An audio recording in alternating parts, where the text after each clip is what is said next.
Hello everyone, অনেক দিন পর তোমাদের সাথে একটা ভিডিও শেয়ার করতে এলাম। তো আজকে ছিল জামাই ষষ্ঠী, সেই উপলক্ষে দেখতে পাচ্ছ সবাই মিলে সাজুগুজু করে একদম রেডি। তো যেহেতু আজকে আমরা আমাদের বাড়িতেই ছিলাম, সেই জন্য মামার বাড়ি থেকে ইনভাইট ছিল আমাদের জামাই ষষ্ঠীতে যাওয়ার জন্য। তো ভাবলাম জামাই ষষ্ঠীতে যাওয়া যাক, কারণ বাড়িতে তো আমি অনেক দিনই বন্দি হয়ে আছি, ঘর থেকে তো কোথাও বেরোতেও পারি না, তাই একটু ঘুরে আসাও যাবে।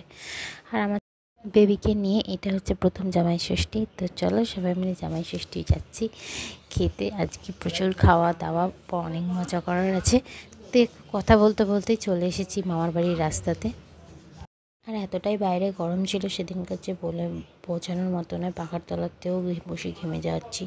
তো এখানে দেখো ছোটো ছোটো মুরগির বাচ্চা, এগুলো হচ্ছে আমার মামা মুরগি চাষ করেছে, তো তাদেরই বাচ্চাগুলোকে এখান থেকে আলাদা করে রেখে দিয়েছে।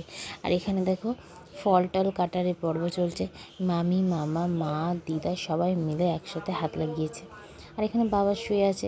যাই হোক, তো মামাদের আম ছিল এবছর প্রচুর, সেই আমগুলো পাড়িয়ে আর পাকা দিয়েছিল, কাঁচা মিঠে আম, ভীষণ মিষ্টি খেতে।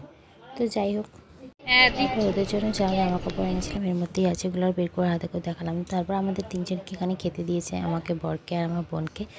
তো চলো খাওয়া দাওয়া করা যাক। তো খাওয়া দাওয়া কমপ্লিট করার পর এখানে লাঞ্চ স্টার্ট হয়ে গেছে। লাঞ্চে ছিল হচ্ছে ভাত, পটল চিংড়ি, মাছের মাথা দিয়ে ডাল, মাংস, আর ছিল হচ্ছে মাছের কালিয়া, চাটনি, পাঁপড়।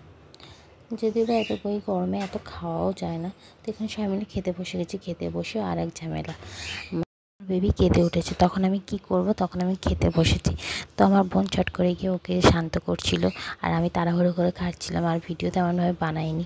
জানি আমাকে তো দৌড়াতে হবে তাকে খাওয়ানোর জন্য। যাই হোক, তো এই যে এখানে মাছের কালিয়া দিয়েছে, দেখতে পাচ্ছ মাছের কালিয়া ছিল। আর এই যে ডাল ভাত দিয়ে সবাই মিলে খেতে বসেছি। তারপর বোনও এসে খেতে বসেছে। তারপর আমার বোন বললো চল দিদি একটু বাইরে দিয়ে ঘুরতে চাই। তো আমার বর বলছে না, কোথাও যাবে না, এখানেই থাকো, যদি এক্ষুনিও কেঁদে ওঠে তখন কী হবে। তো আমি বললাম আমি একটু বাইরে যেতেই পারি, কারণ অনেক দিন তো হয়ে গেছে কোথাও যেতে পারি না। তো সেই জন্য একটু বাইরে বেরোলাম। বাইরেটা বেরিয়ে দেখলাম চুপচাপ। তো এই যে বোন আমার সাথে বকা করছে। আর এই দেখো পুকুর ধারে এরাও চাষ করে রেখেছে কত কিছু, বেগুন, লঙ্কা, টমেটো, অনেক কিছু চাষ করে রেখেছে। তো আমি চেষ্টাতে দেখালাম। তারপরে ছিল পেয়ারা গাছ। আর এই তো আর ভিডিও করার সুযোগ পাইনি। টাটা বাই বাই, এত পর্যন্তই।